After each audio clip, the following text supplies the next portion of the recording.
Shalom, damai di hati.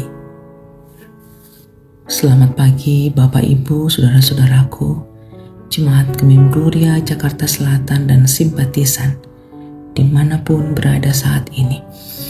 Kita semua yang sama-sama dikasihi dan diberkati Tuhan, bersyukur di hari ini kita kembali boleh menikmati hari yang baru yang kita yakini adalah anugerah Tuhan buat kita. Berkat Tuhan selalu baru bagi saya dan saudara-saudara.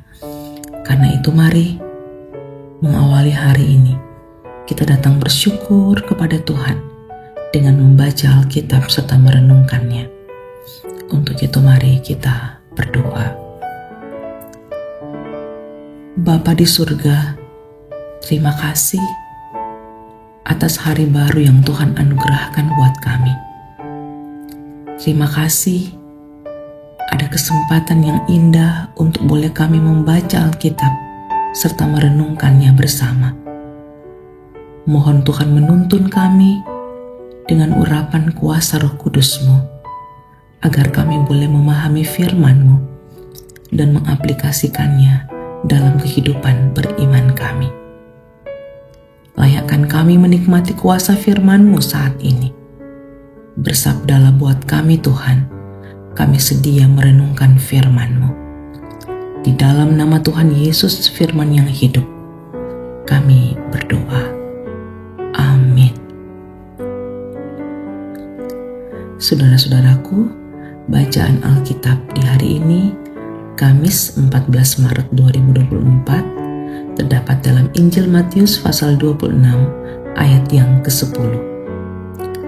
Tetapi Yesus mengetahui pikiran mereka lalu berkata, "Mengapa kamu menyusahkan perempuan ini?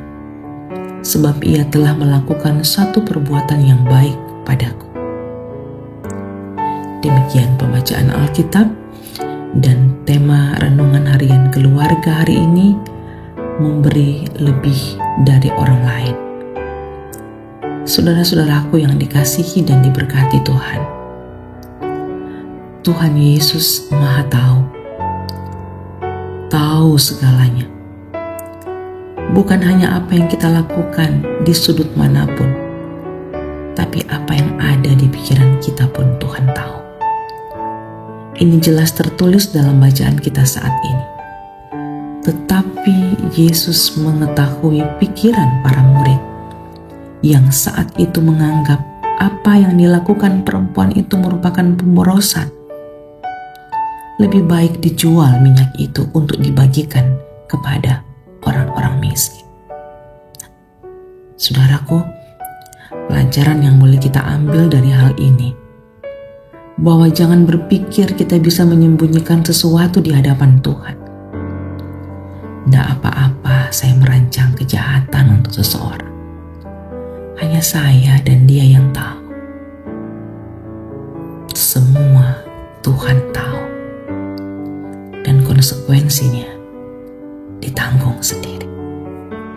Saudara-saudaraku, masa-masa penghayatan di Minggu Sengsara Yesus Kristus membawa gereja Tuhan untuk merenung dan menghayati banyak hal. Antara lain, selaraskah kehidupan kekristenan kita dengan kebenaran Tuhan Allah? Atau jangan-jangan yang melekat pada kitanya sekedar status kekristenan, tanpa memahami pengorbanan Yesus Kristus yang sesungguhnya. Itulah yang digambarkan dalam bacaan ini, bahwa para murid seolah-olah sangat bijak menyikapi apa yang dilakukan perempuan itu.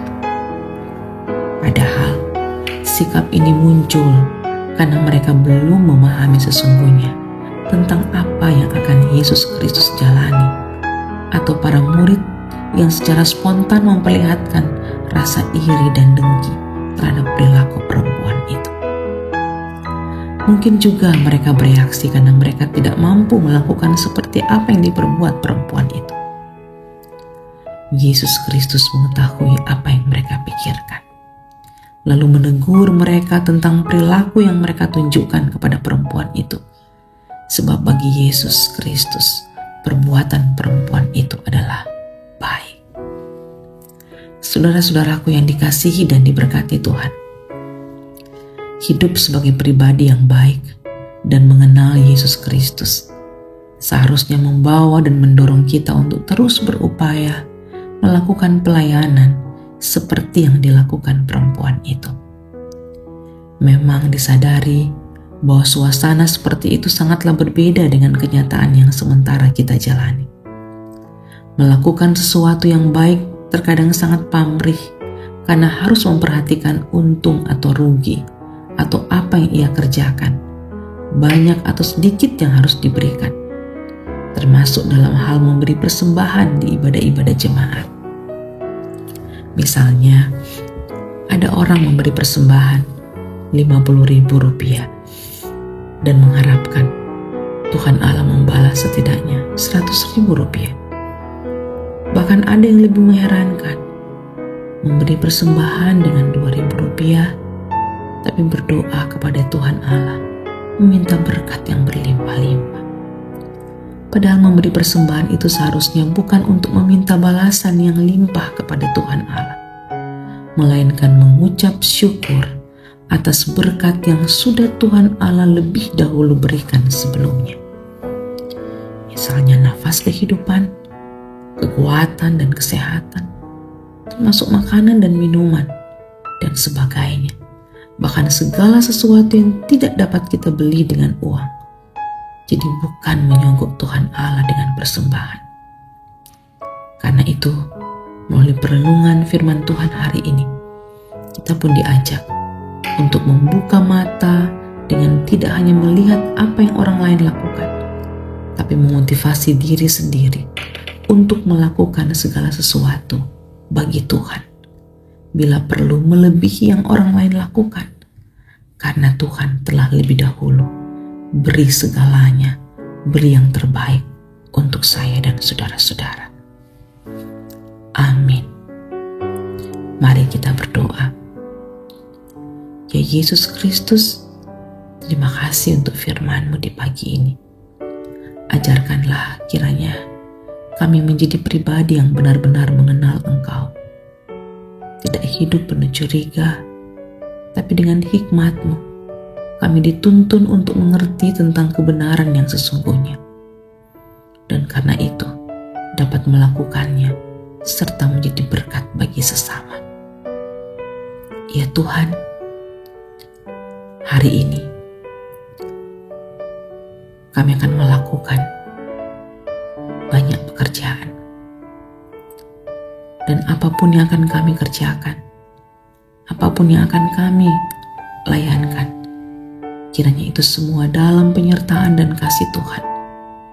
Sehingga apa yang kami lakukan itu boleh berkenan di hadapan Tuhan, juga menjadi berkat bagi banyak orang. Terima kasih Tuhan, ini doa kami. Di dalam nama Tuhan Yesus Kristus, kami